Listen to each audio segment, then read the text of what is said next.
working? Does your switch riding look like this? Crash. Boom. Oh. Crap. Sorry. Oh. My bad, dude. Holy cow. Oh. But do you wish your switch riding looked like this?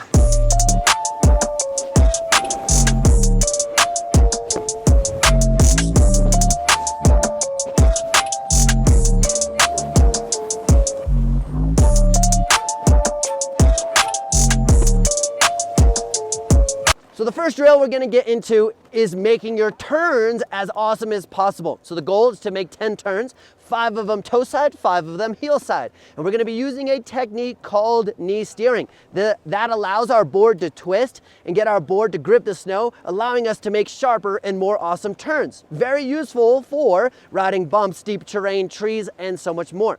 Now, how we do that, every heel side turn, you're gonna get low, 60% of your weight is gonna be on your front foot, and you're gonna pretend that your knee is a door and your knee is going to open up. What that's gonna do is apply pressure to the front foot, more to the back foot, and cause the board to twist and turn. Pretty awesome. Should make your turns as sharp as possible. And then on our toe side, what we're gonna do is we're gonna imagine there's a little bug on our ankle strap, and we don't like bugs, so we're gonna press our knee over our toe and try to squish that bug, once again getting early edge engagement, getting our board to twist, and making some super awesome turns. Now, like I said, we're gonna do 10 turns as awesome as possible. Now, if you feel like you need more practice, get as much practice as you can, but the technique is use the knee steering. I would argue about 90% of my switch turns are knee steering. So you gotta get good out of them. If you guys are interested in supporting the content at all and you want me to elevate and step up the content, picking up a sticker does a big deal and really does elevate the experience for you. So check out the stickers right here, pick one up, tag me on Instagram and shout it out. And then of course, if I see you in real life, I'm gonna be like, dude, let's go. I'm gonna give you a high five and maybe I'll take a selfie with you. That could be really sick. So this next drill we're gonna get into, essentially we're gonna mirror image our turns, and we're actually gonna use a technique called carving / a traverse. So what we're gonna do is we're gonna start on one side of the run. We're gonna make a nice toe side traverse across the hill, and we're gonna keep our body facing uphill. Then we're gonna go do the same exact thing, switch. Now the goal is to use that first turn, our dominant direction, and feel, how do I actually carve? What am I doing with my hips, my shoulders, my bodies, my ankles, my eyes? And then I'm gonna mimic that in the switch direction. So we're gonna start on our toe side turn and do about 4 turns, and then we're gonna switch it to our heels. Ideally, the body position we're trying to accomplish is we're traversing and we're carving, which does mean that I want my shoulders, hips, and knees stacked on top of each other. I have my balance spread out throughout the entire edge so that I'm able to lock that edge in. Now, if you were to do a traverse and you look behind you and it's very smeared, that's actually more of a skidded turn, so we're actually looking for a carved turn across the hill. So do that for 4 on your heels, 4 on your toes.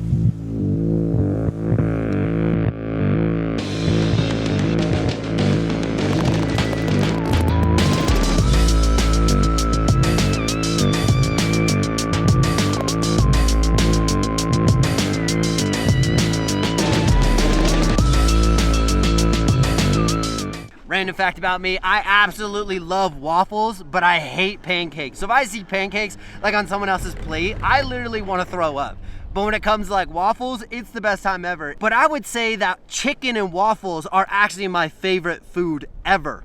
Back to whatever we were doing just before. If you're looking for an awkward / awesome / really challenging drill, then I would recommend that you strap in one-footed and ride the chairlift switch. Now, why this is awesome is because it literally will reprogram your body on how to move, how to navigate, and how to balance, and this cross-trains your body and mind so flipping well. When it comes to riding switch on a chairlift, it is literally one of the most awkward things that I've done. It's worse than, you know, when you got 2 people walking down a path, you say bye, but you don't actually leave each other. This is way more awkward than that. And I think one of the biggest reasons why it's so awkward is because your body and mind just literally have no idea how to adjust and adapt.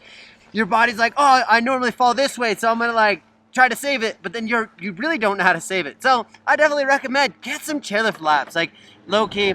Just go to a beginner chairlift and go ride, switch one-footed and switch, and you'll fit in. No one will ever know. There's not people judging you because they're all like, learn how to do it anyway. So that's what I was doing yesterday, and I've done it many times this season, is just go over there, no expectations, and just go vibe. So Yeah, pretty fun, pretty awkward, but a good time. If you're liking this content at all, definitely give it a thumbs up and consider subscribing to the channel, because my goal is to make you as awesome as possible and then put the bell notifications on so you don't miss a video, because I'm here for you. The next technique that we're gonna work on is simply riding our board flat baits. Now, the reason why we're doing this is it's multifunctional. Are we in a strong position that allows our board and body to ride flat without catching an edge? The other function of that is, can we accumulate some speed and be comfortable with that and then make a stop?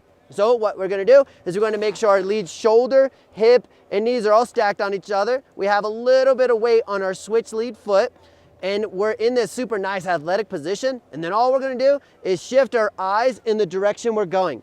Now notice that my lead shoulder is pointed directly at the same angle as my nose. If I take my lead shoulder and I twist over here, that's gonna make your board rotate underneath you, and you're gonna do a little pinball effect underneath. It's gonna feel super sketchy. So the goal is to stay stacked and simply look where you're going. Now the goal is to do this for a 3 count, and then a 5 count, and then we're gonna see if we can do this for a 10 count without crashing, without being sketchy. So with that said, make sure you're choosing appropriate terrain, because I don't want you to go too fast and get bodied.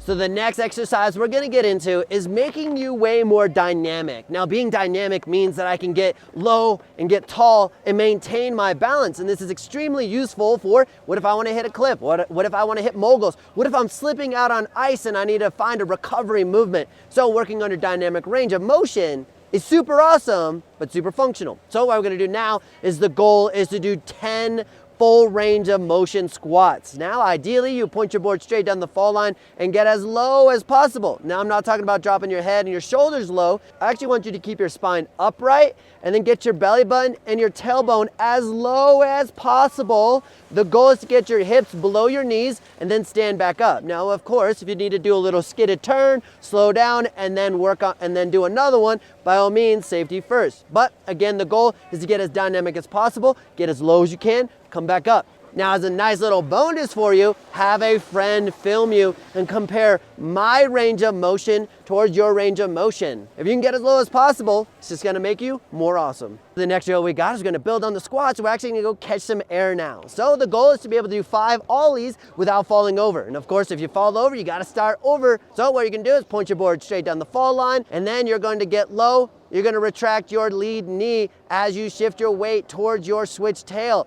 You're gonna build the pressure on your tail, you're gonna pop off your tail, and then you're gonna get in the air, you're gonna even your feet out, and then land with both feet at the same time and absorb the impact. Now the goal is to be able to do 5 in a row without falling over. So I got one more drill, but this is more of a bonus drill. Now this does mean you have to do some carving. So if you need a how to carve video, check out the link in the description below, because I don't want to waste a lot of time talking about that, but the goal is to be able to do some airplane and hop turn. Now what you're gonna do is you're gonna go make a nice, beautiful switch, carve turn. You're gonna start on your toes and you're gonna jump, and then you're gonna land on your heels in another carve, and then do a heel side carve, jump, land on your toes. Now the goal is to be able to go from your edge carve to another edge in a carve. And with that said, I want you to do 6 of these without falling over. At the end of the day, if you can just ride more switch, you're gonna be more awesome at switch, right? Just practice makes perfect. So with that said, show up, take a run.